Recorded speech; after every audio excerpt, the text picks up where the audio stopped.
অনেক দিন ধরেই ভাবছিলাম দক্ষিণেশ্বরে যাব, তাই হঠাৎ করে একদিন প্ল্যান করে বেরিয়ে পড়লাম। দক্ষিণেশ্বরে মেট্রো করেও যাওয়া যায় বা ট্রেনে করেও যাওয়া যায়। মেট্রো করে যাওয়ার জন্য কবি সুভাষ থেকে ডিরেক্ট মেট্রো করে দক্ষিণেশ্বর মেট্রো স্টেশন অবধি যাওয়া যায়, কিংবা শিয়ালদা থেকে ট্রেনে করে দক্ষিণেশ্বর স্টেশন পর্যন্ত যাওয়া যায়। আমরা কবি সুভাষ থেকে দক্ষিণেশ্বরগামী মেট্রো করে গিয়েছিলাম। কবি সুভাষ থেকে সকল মেট্রো কিন্তু দক্ষিণেশ্বর পর্যন্ত যায় না, তোমাকে কিন্তু দেখে তারপরে মেট্রোতে উঠতে হবে।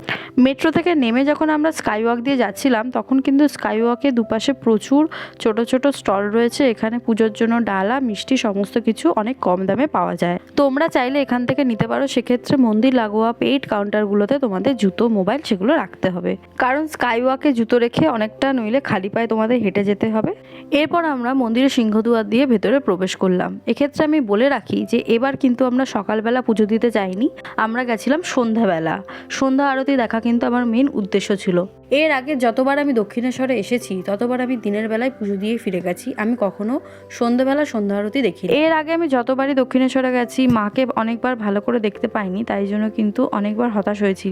কিন্তু এবার কিন্তু ভিড়টা খুবই কম ছিল, তাই জন্য খুব ভালোভাবে মায়ের দর্শন পেয়েছিলাম।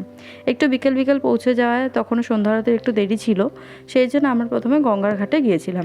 গঙ্গার ঘাটের দিকে যাওয়ার সময় রাস্তার বাঁ সাইডে কিন্তু পরপর এই শিব মন্দিরগুলো পড়বে। এই জায়গাটা কিন্তু অসাধারণ ছিল। যাওয়ার পরে ওখানে যখন আমরা গেলাম, দেখলাম সেখানেও যথারীতি ভিড় অনেক কম। আমরা বেশ কিছুক্ষণ ওখানে বসে গল্পগুজব করলাম।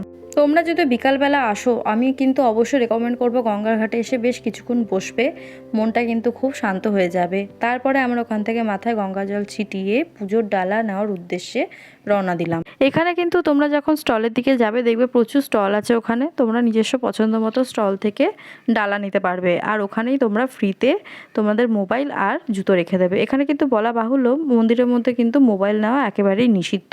এরপর পুজো দিয়ে মায়ের সন্ধ্যা আরতি খুব সুন্দর করে দেখার পর আমরা ফেরার সময় কচুরি আর ছোলার ডাল খেয়ে বাড়ি ফিরে এলাম।